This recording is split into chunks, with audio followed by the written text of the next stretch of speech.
संत मती का सुसमाचार अध्याय 20।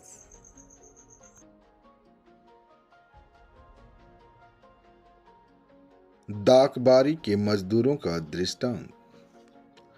स्वर्ग का राज्य उस भूमिधर के सदृश है जो अपनी डाकबारी में मजदूरों को लगाने के लिए बहुत सवेरे घर से निकला। उसने मजदूरों के साथ 1 दिनार का रोजाना तय किया और उन्हें अपनी डाकबारी भेजा।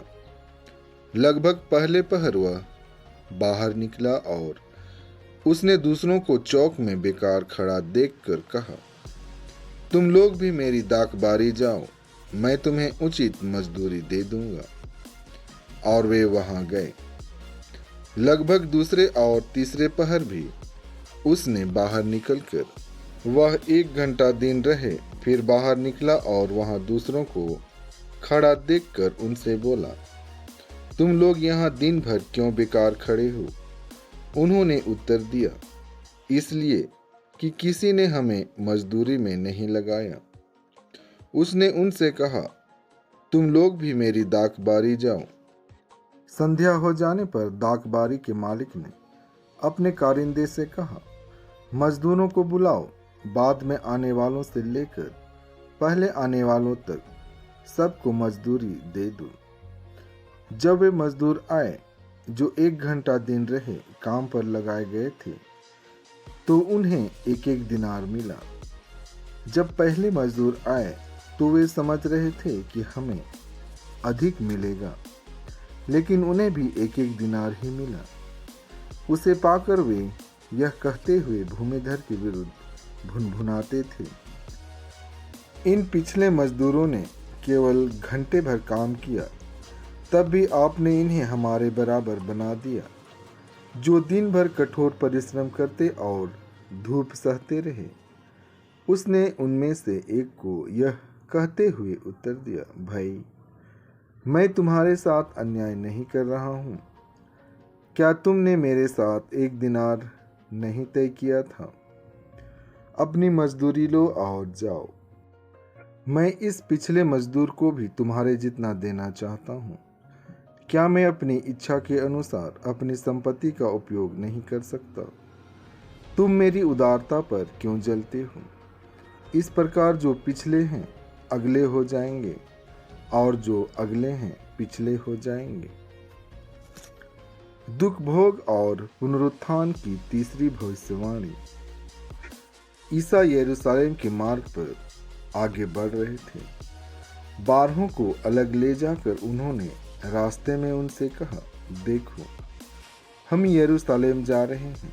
मानव पुत्र महायाजकों और शास्त्रियों के हवाले कर दिया जाएगा।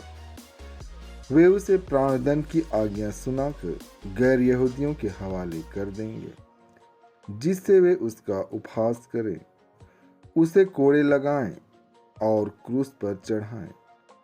लेकिन तीसरे दिन वह जी उठेगा। जेबेदी के पुत्र। उस समय जेबेदी के पुत्रों की माता अपने पुत्रों के साथ ईसा के पास आई। उसने दंडवत कर उनसे एक निवेदन करना चाहा। ईसा ने उससे कहा, क्या चाहती हो? उसने उत्तर दिया, ये मेरे 2 बेटे हैं। आप आज्ञा दीजिए कि आपके राज्य में एक आपके दाएं बैठे और एक आपके बाएं। ईसा ने उनसे कहा, तुम नहीं जानते कि क्या मांग रही हो? जो प्याला मैं पीने वाला हूँ, क्या तुम उसे पी सकते हो? उन्होंने उत्तर दिया, हम पी सकते हैं। इस पर ईसा ने उनसे कहा, मेरा प्याला तो तुम पियोगे, किंतु तुम्हें अपने दाएं या बाएं बैठने देने का अधिकार मेरा नहीं है। वे स्थान उन लोगों के लिए है जिनके लिए मेरे पिता ने उन्हें तैयार किया है। सेवा भाव का महत्व। जब 10 प्रेरितों को यह मालूम हुआ तो वे दोनों भाइयों पर क्रुद्ध हो गए।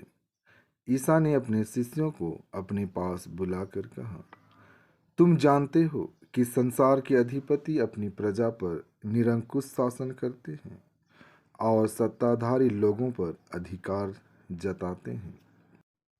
तुम में ऐसी बात नहीं होगी। जो तुम लोगों में बड़ा होना चाहता है वह तुम्हारा सेवक बने, और जो तुम में प्रधान होना चाहता है वह तुम्हारा दास बने। क्योंकि मानव पुत्र भी अपनी सेवा कराने नहीं, बल्कि सेवा करने तथा बहुतों के उद्धार के लिए अपने प्राण देने आया है। यरीहो के दो अंधे जब वे यरीहो से निकल रहे थे तो एक विशाल जनसमूह ईसा के पीछे पीछे चल रहा था। सड़क के किनारे दो अंधे बैठे हुए थे। जब उन्होंने यह सुना कि ईसा सामने से गुजर रहे हैं तो वे पुकार पुकार कर कहने लगे, प्रभु, दाऊद के पुत्र, हम पर दया कीजिए। लोग उन्हें चुप करने के लिए डांटते थे, किंतु वे और भी जोर से पुकारते रहे, प्रभु, दाऊद के पुत्र, हम पर दया कीजिए। ईसा ने रुककर उन्हें बुलाया और कहा, तुम क्या चाहते हो? मैं तुम्हारे लिए क्या करूं? उन्होंने उत्तर दिया, प्रभु, हमारी आंखें अच्छी हो जाएं। ईसा को तरस हो आया और उन्होंने उनकी आंखों का स्पर्श किया। उसी क्षण उनकी दृष्टि लौट आई और वे ईसा के पीछे हो लिए। आमीन।